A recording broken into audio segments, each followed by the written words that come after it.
And basically, the reason why we're doing this was mostly as education.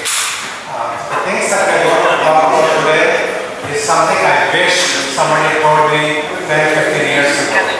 Right? And so with that in mind, we thought let's go ahead and have some sort of an educational session.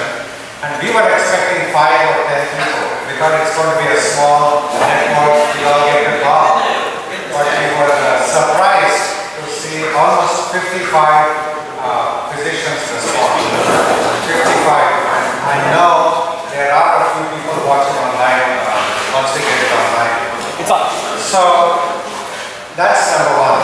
The second thing is, because we have so many people, it's likely that we won't be able to meet the requirements of everyone, because I'm sure that the seasoned investors here are early investors as well. So you can get a sense of who's in the audience. Can those who have invested or who are already investors, please raise your hands. How many of you would say you're investors? 3 or 4? How many of you have more than 5 properties? Okay, 3, 4. Okay. How many of you have not invested? Okay, and how many of you are thinking that maybe this is something you want to get into?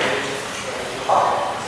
So, seeing that there are at least half the people here who have not invested and who are thinking about investing, I think since this is an introductory seminar, let's go over some really ultra basic information. And it's probably going to be too basic for those who are already doing it, but the objective is once we can get everybody up to the same page in terms of the knowledge base, the next time we can get even more focused. Let's say we can have syndication on the plan, we can have hotels, we can have whatever else you guys decide, multi-family or things of that nature. That's the first thing. So my background is I'm an interventional cardiologist. I lived in Ohio for 21 years. I was with the practice there. We had 28 physicians and 22 APPs. We were part of a system called ProMedica, and I was the CEO there. I was the president of the Heart Institute. And we moved here about 5 years ago, and I had the practice with the Heart Place before they got acquired with private equity. And now I do mostly consulting and medical business. And I also have a couple of startups. Okay? This is an agenda that we want to achieve and cover today. The first is why real estate for physicians. Then we can go into some basics of types of real estate, maybe real estate cycle. And then we'll spend a fair amount of time talking about pitfalls and scams and how we need to build a team. And then we have a Terry there. Terry here is, I would say, an extremely experienced person who has been in real estate for at least 50 years. Okay? And I thought it would be nice to talk to him to give us the inside scoop. So Terry is not going to present any deals, not going to present any syndications. He's there just to advise us on what are the things that we watch for as we get there.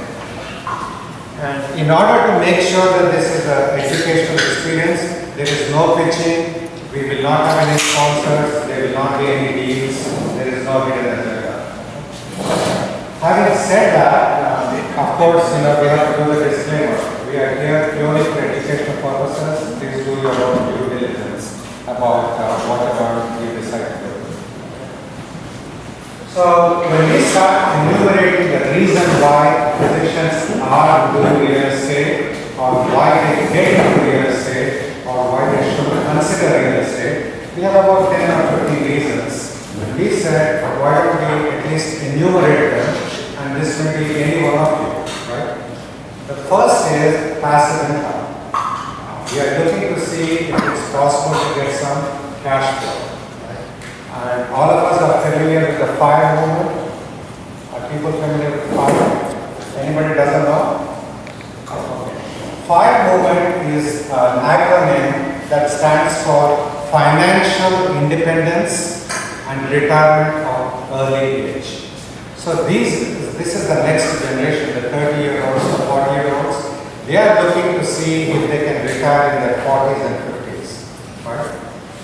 not only that, I think some of us are also getting burned out. The reorganization, the hospitals, the employments, the being told what to do.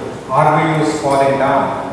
The RVU conversion factor, and if you look at real dollars of where we are, it's actually down by 20% over the last 20 years.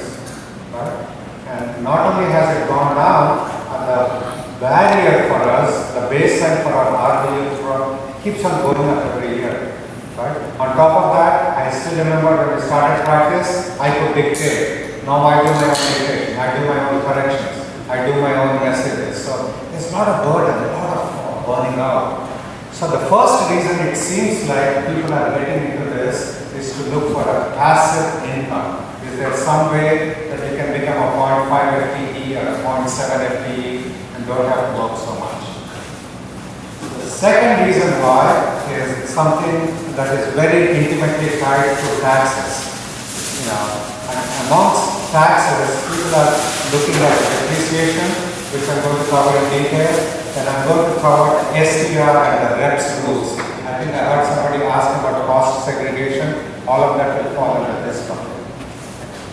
The third thing is, of course, capital gains, right? You buy a house, and if you're living in the house and you sell it, your capital gains is free for almost 500,000. But that's not true if it's an investment property, right? We get a thing with capital gains, and depending on the way it is structured, it can be quite significant. Then we are going to talk a little bit about legacy. What can we do to make sure that maybe some of this will go to our kids and the next generation? What steps can we make maybe to mitigate some of the tax implications for them? Other reason why physicians are getting into this is, why am I paying rent to somebody else? Why can't I own a building myself? And then this will be part of my practice, and I'm going to be able to pay myself and still start building an equity. So these are the main 5 reasons why. But there are also other reasons, right? Wealth building. Everywhere we look around, we see people, oh wow, they have a multi-family, they're doing well, are we missing the boat? Then as an inflation hedge, right? Real estate is considered a hedge against inflation. Why? I buy a property, I have a mortgage that says 6%, and inflation has come, my rents go up. So my payments are still at whatever my original rate was, but I'm able to collect more rents, so I'm able to keep up with inflation. And the next reason why would be diversification of the portfolio, right? Let's say the stocks and bonds crash, maybe I can make some money on the real estate. Maybe the economy crashes, maybe I'll still be able to keep my rents. So it does give some degree of diversification. And the last 2 reasons being, since real estate is a business, it gives us an opportunity to maybe deduct some business expenses for the company, which you would have been spending anyway. And the last reason is, maybe real estate can also provide us with a hedge against personal liability, right? Texas is one of the laws where the physicians are protected, but there are other states where it's not.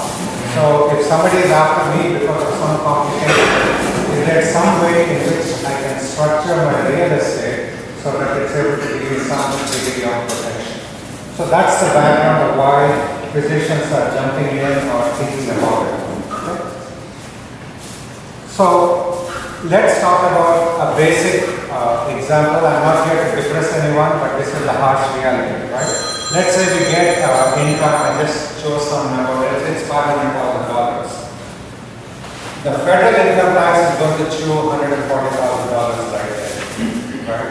Assuming that you're filing as a single or $125,000 as a joint, right? And then you have Medicare, and then you have Social Security. And then, luckily in Texas, we don't have this, but the place I was in Ohio, I had state taxes. I also had local city taxes on top of the state taxes. And I kid you not, I was probably paying 45% of my income in some form or the other of taxes. And in Texas, it can be somewhere from 25 to 32%, which basically means it's diminishing returns, right? So if we start looking for extra income, and I'm moonlighting, but I'm only able to keep half my money, At some point I'm going to say, what the heck am I doing? It's time away from my family. Every dollar I earn, 50 cents is, or 40 cents is disappearing before I even see it. Right? So this is the harsh reality of where we are. So when we look at tax strategies for us to try and shelter our income, there are three ways of doing it, right? And we are not going to talk about tax evasion, right? This is the Cayman Island things, where people decide that they're not going to declare their income elsewhere and end up in jail. That's not what we are going to talk about. What we are going to talk about is tax deferral and tax avoidance. Avoidance is a bad word. Avoidance makes you feel like you're doing something illegal, but this is to show that it's not illegal, right? What is tax deferral? We are contributing 401k. So that's reducing my tax basis now.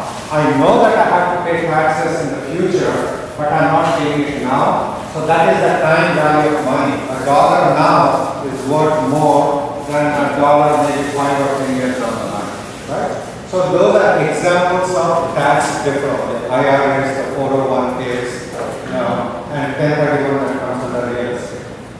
Tax avoidance is there some strategy we can use so we don't even have to pay taxes in a legitimate manner. For example, if you have municipal bonds may be exempt from federal taxes. That is tax avoidance. So the tax deferral and tax avoidance can be accomplished through investment in real estate. That's what we're going to talk about.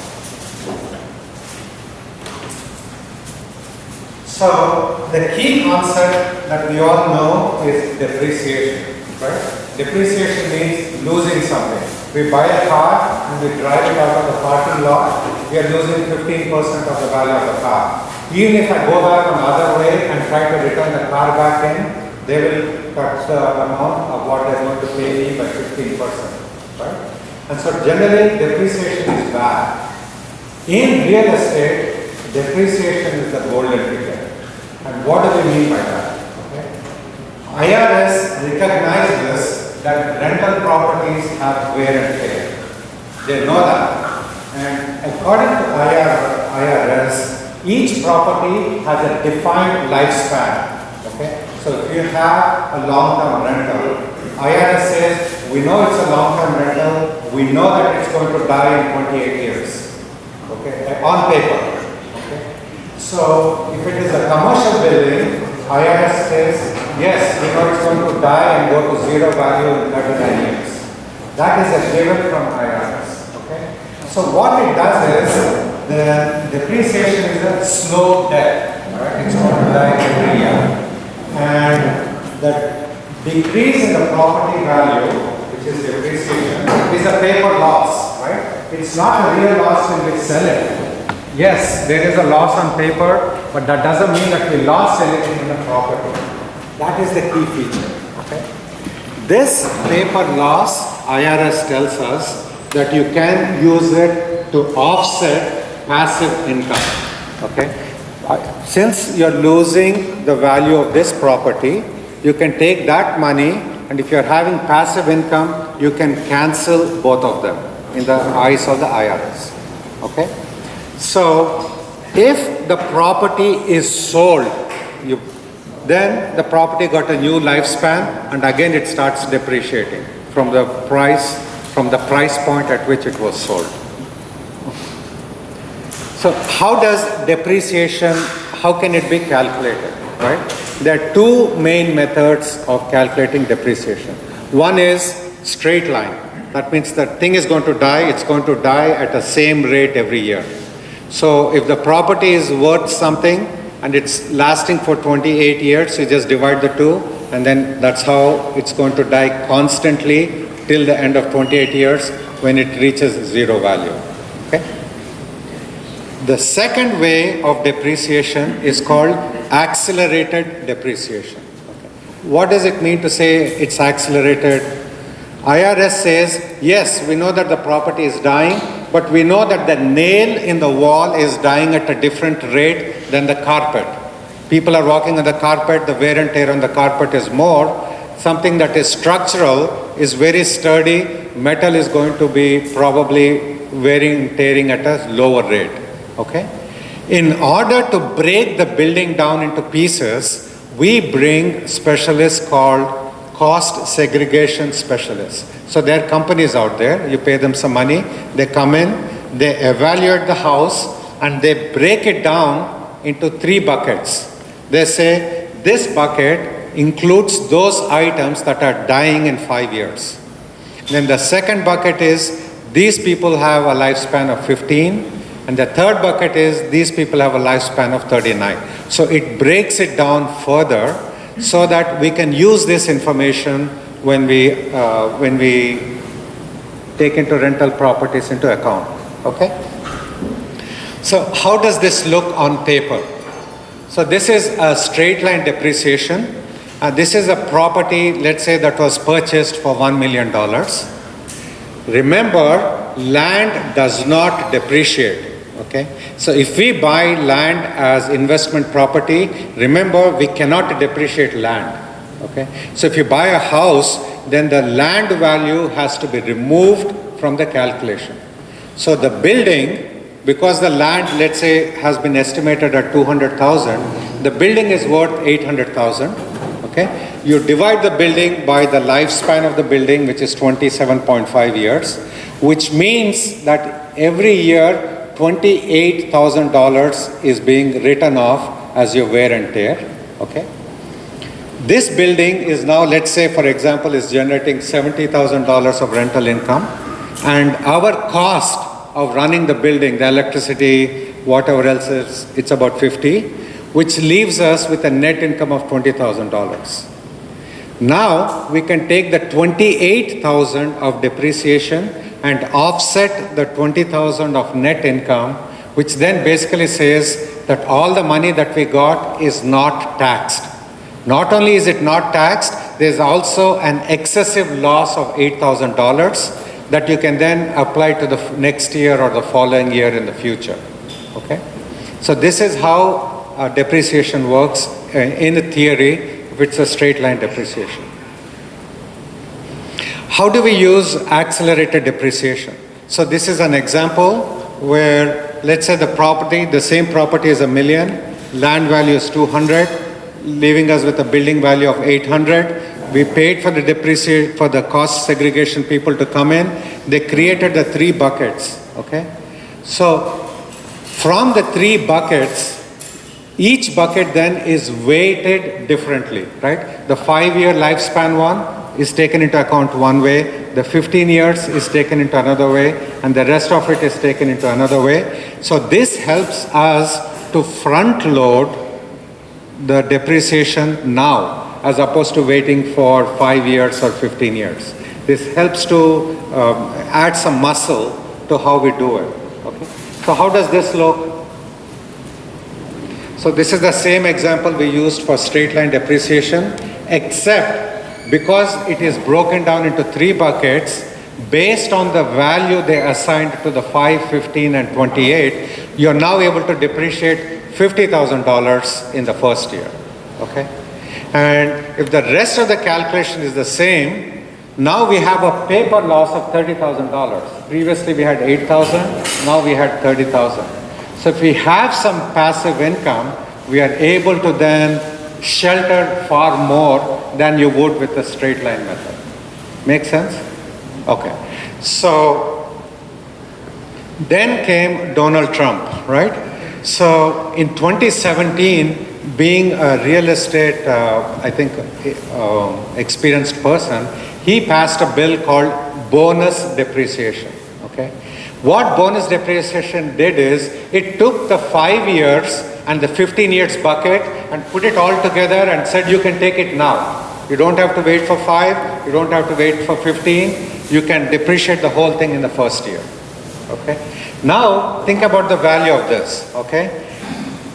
Same property, same example, but now your bonus depreciation, because you threw in both the buckets together, is $200,000, which means the first year you're carrying on paper, after you take away all your income, you're actually carrying $180,000 of losses, which you can then carry on forward if you don't have active losses that year.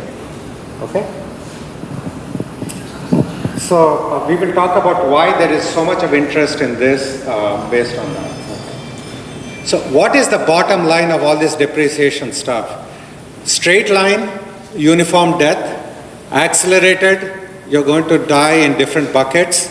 Bonus depreciation can take a massive first year write-off on passive losses. All right, so why do we care about this? And how do we use it, right? So this brings us to the second IRS concept that we should know, okay? IRS tells us that our income can be divided again into three buckets. All the money that we make, okay? One bucket is active income. Active income is your W-2s, your 1099s, us moonlighting, consulting, businesses that we actually run. All that money falls under the active bucket. Okay? The passive bucket is money that we get from the real estate, the syndications and the K1. The third component is called the portfolio income. And the portfolio income is that income that we get from dividends, CDs and bonds, that kind of income, that is near impossible to write off. Okay? That will get taxed for the most part no matter what. So all the play that people have is in the first and the second categories, in the active and the passive form. There's not too much we can do with the portfolio component of our income. Okay?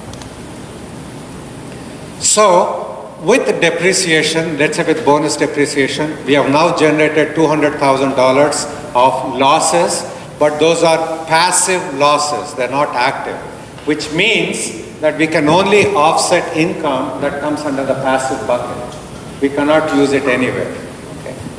So, is there anything we can do where the passive losses can be used to become active losses? That's the key. And that brings up two concepts, the STR concept and the reps concept. Okay? Do people know about this? Are we familiar? Is anybody doing this? No? Is anybody reps? Is anybody STR? Loophole? Does anybody have short-term rentals? You do? You're not a STR loophole? Okay. Anybody has 3 or 4 rental properties, like 10, 15, 20 doors? Commercial? No? Okay. So I really urge us to think through this. Most of the people who are getting into real estate are getting in because of these two concepts. And I'm going to spend a few minutes talking through it. Okay? All right, so what is the reps status? What is the real estate professional status? It seems like this is a recurrent theme. Everything is in 3 buckets, 3 incomes, 3 layers. So in order to meet the reps status, which is the real estate professional status, IRS wants us to hit 3 things, okay? The first thing is, this has to be more than 50% of our work. However many hours we do, it has to be more than 50%, meaning it's our primary business. Okay. Second rule is you have to put in 750 hours or more. Okay, 750 hours or more. Out of that 750, there is a subcategory of 500 hours where you are managing your own property. Meaning you're not managing somebody else's. It's property that you own. Let's say you have a hotel, you have 3 rental properties. As long as you are spending 500 hours actively doing it, meaning you look at the accounts, you go to the site, you have some issue, you coordinate with that person, your guest is pissed off, you deal with the guest, some crap happens with the booking, you deal with that. If somebody is able to do that and you have to document the hours, if you meet these 3 criteria, it immediately switches your passive losses to active losses. So now imagine that you have $200,000 paper passive loss from your depreciation, your bonus depreciation, and you do something like this, and you really do it because they will check, you can now offset $200,000 of your W-2 income or a 1099 income, which is impossible for us, right? Every time I go to the accountant, it's depressing. Hey doc, you're on a W-2 account, there's nothing we can do, right? How many times have we heard that? So this is one way for us to consider how we can shelter active income. When we hear the word real estate professional status, it sounds misleading, like you're a realtor. It's not. You don't need a real estate license.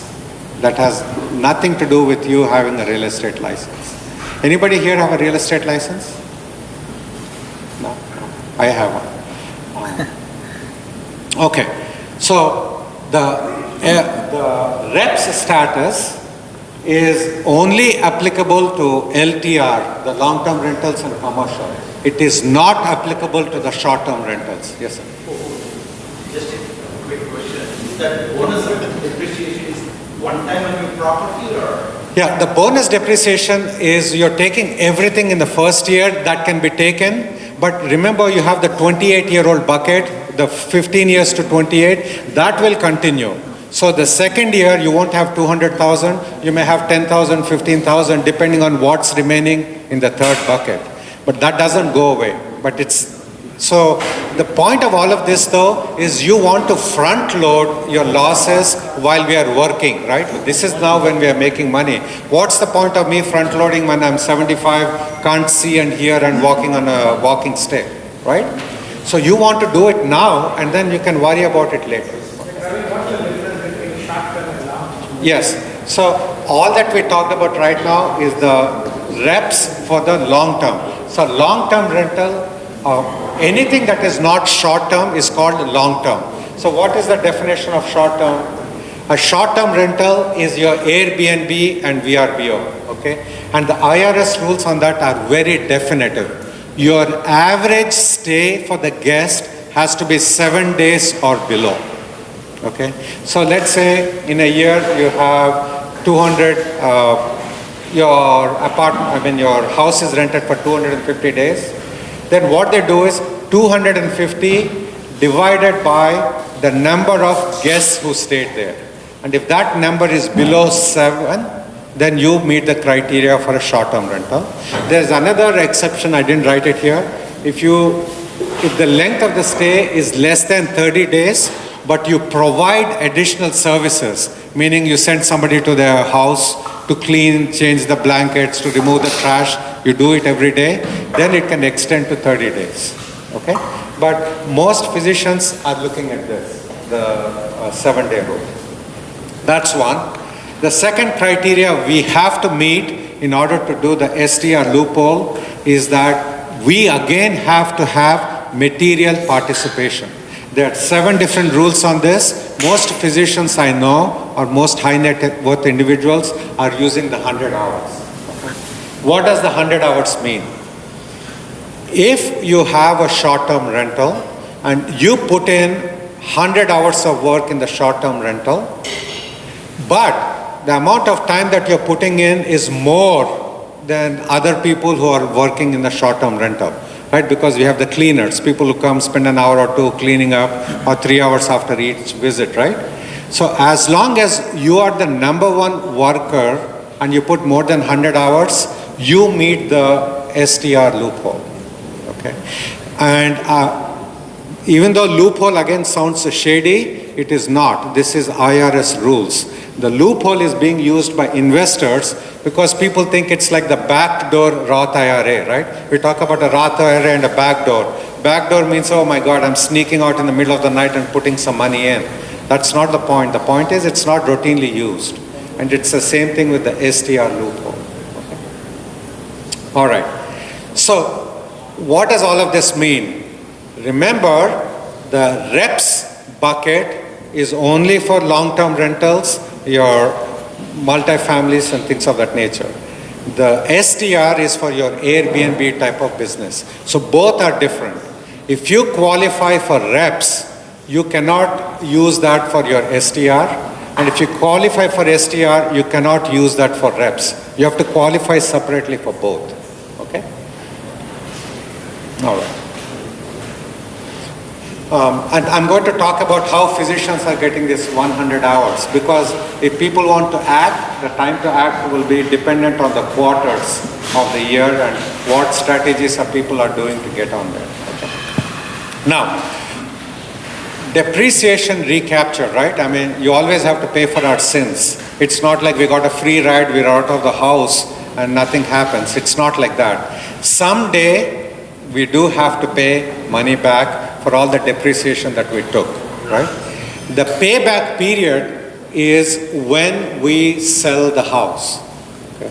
When we sell the house, then the IRS will calculate how much of depreciation we have claimed over the life of the house, and they will bill us for that, right? And if you don't sell it for 20 years, you're not paying tax, that kind of tax for 20 years. That's one. The second issue is, and the second advantage is, the IRS caps this depreciation recapture at 25%. Okay, so it doesn't reach the active income level, which for some physicians can be 37%.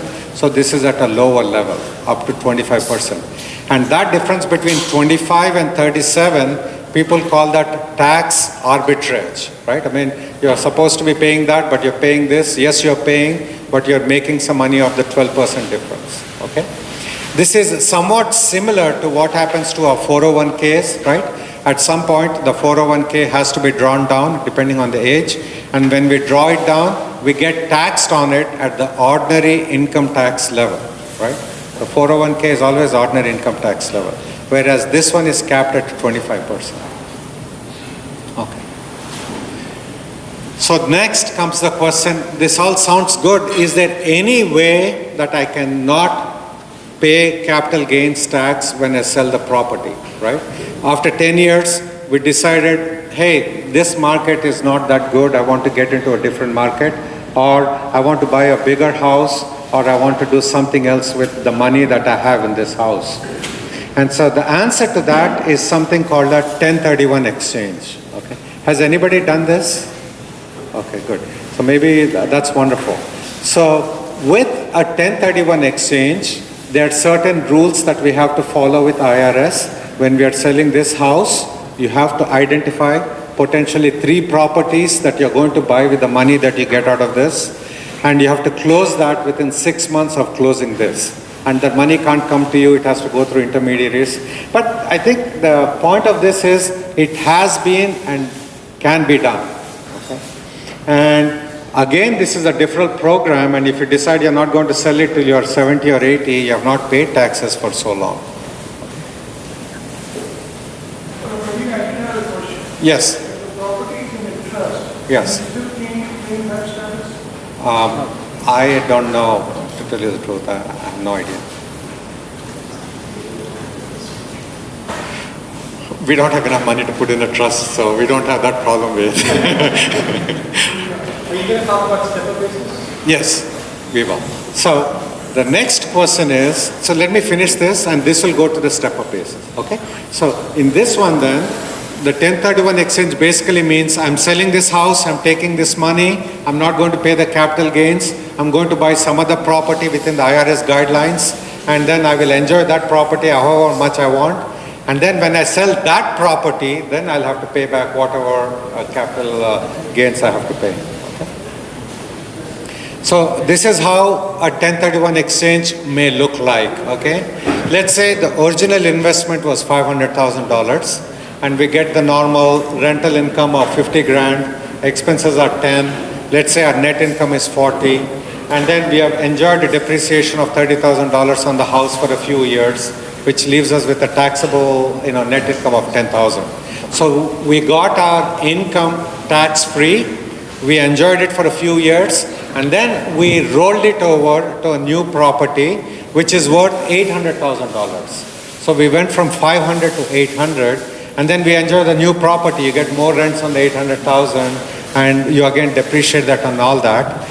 The benefit of this exchange is we are getting more income, capital gains has been deferred, and the depreciation recapture has been deferred.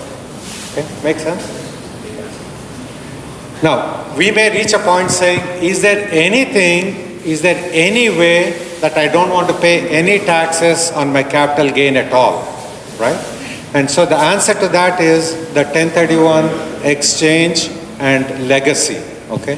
What that means is we buy a property, then we sell it, we do a 1031 exchange, you do it as many times as you want while we are alive, okay? And then when we kick the bucket and our kids get the property, IRS rules says the kids get the property at the market value at that time. So let's say we bought a 500,000 property, we rolled it to 800,000, and by the time we die, the property is worth 1.2 million. Then the kids get the property as though the base value of the property is 1.2 million, and all the capital gains from 500,000 to 1.2, all the depreciation that we took over the years, all of that is wiped out. So the kids get it free. And if they sell it, of course, the basis for them will be starting at 1.2. Right? So this is called a stepped up basis. Okay. And so this is an extremely powerful way in which people are planning their, future. Okay. So what's the real big picture? What have we talked about so far, right?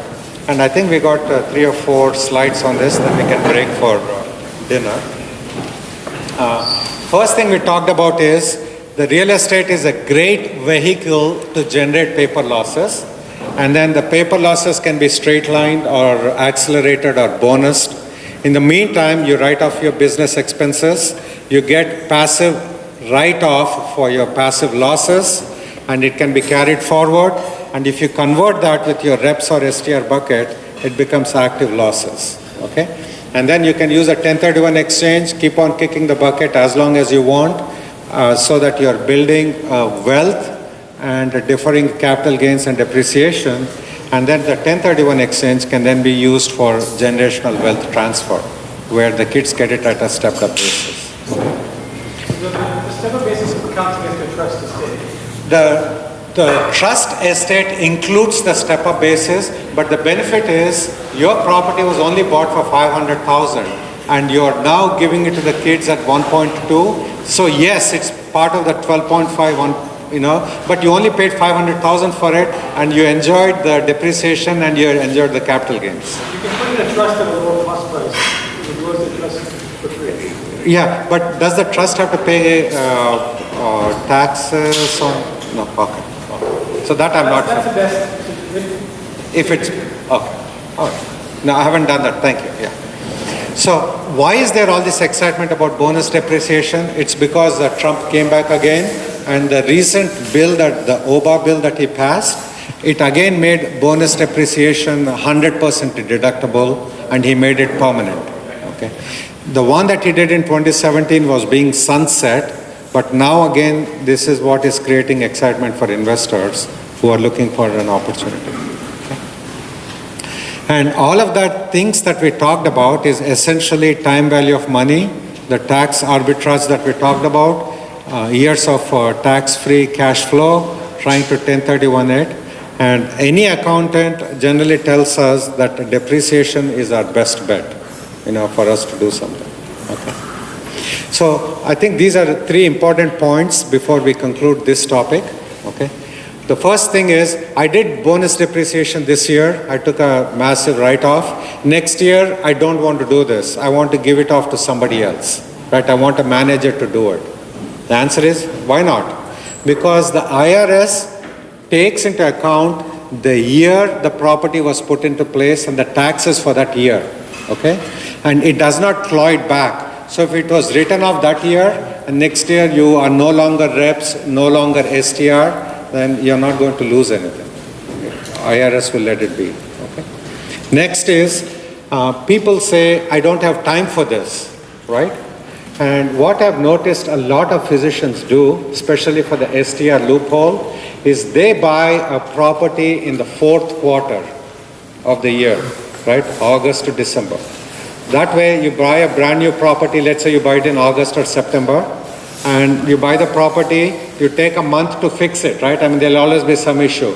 The painting is off, you want to replace the carpets, you want to replace the appliances, you want to do whatever you want to do. So you take a month or two, you fix it, and you can fix it actively and get your 100 hours, right? 100 hours is what? 40 hours a week, 2 weeks. So let's assume you take 2 weeks of vacation between August and September and October.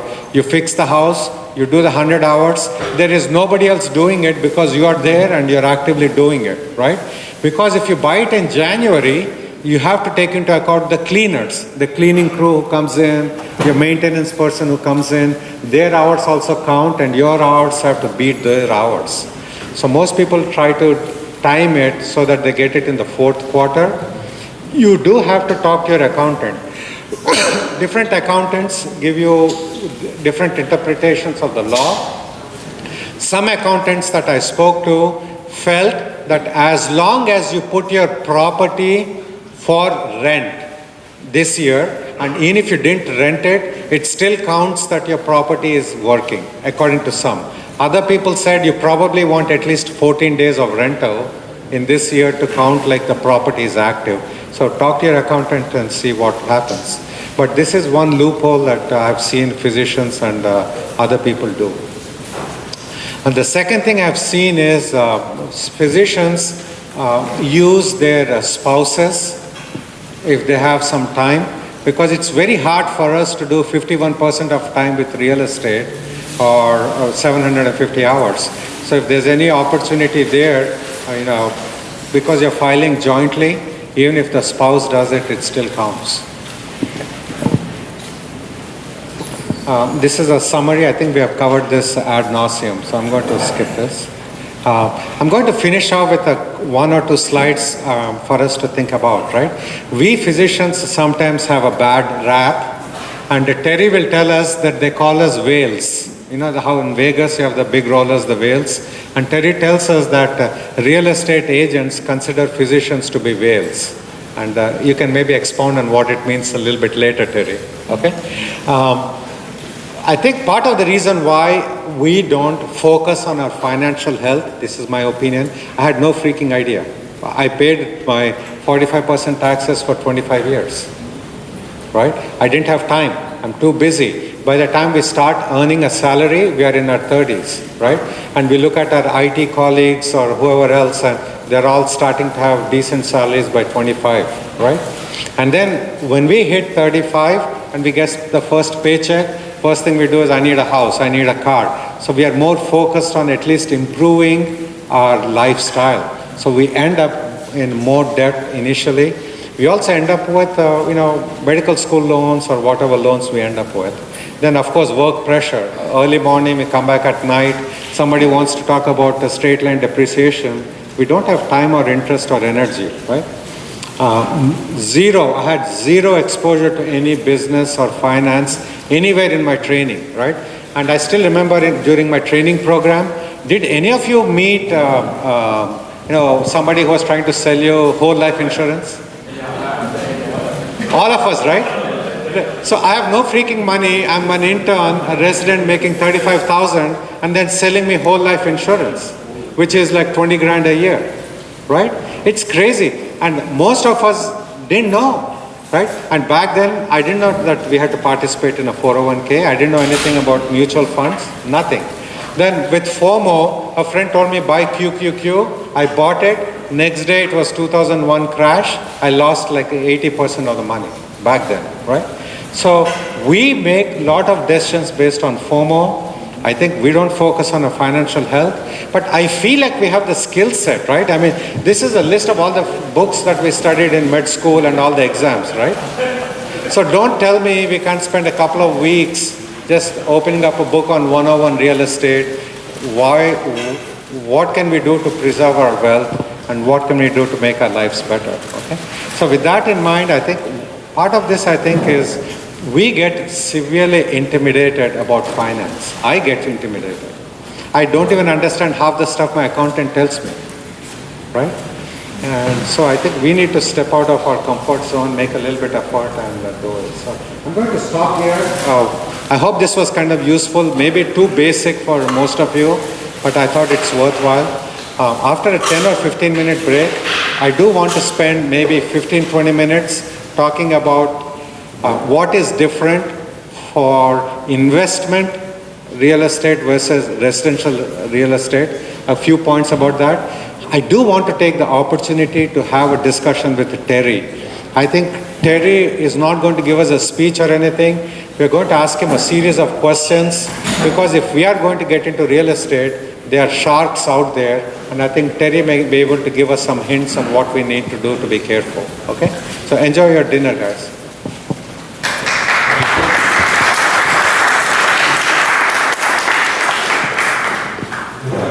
The land price and the property depreciation, how is it decided?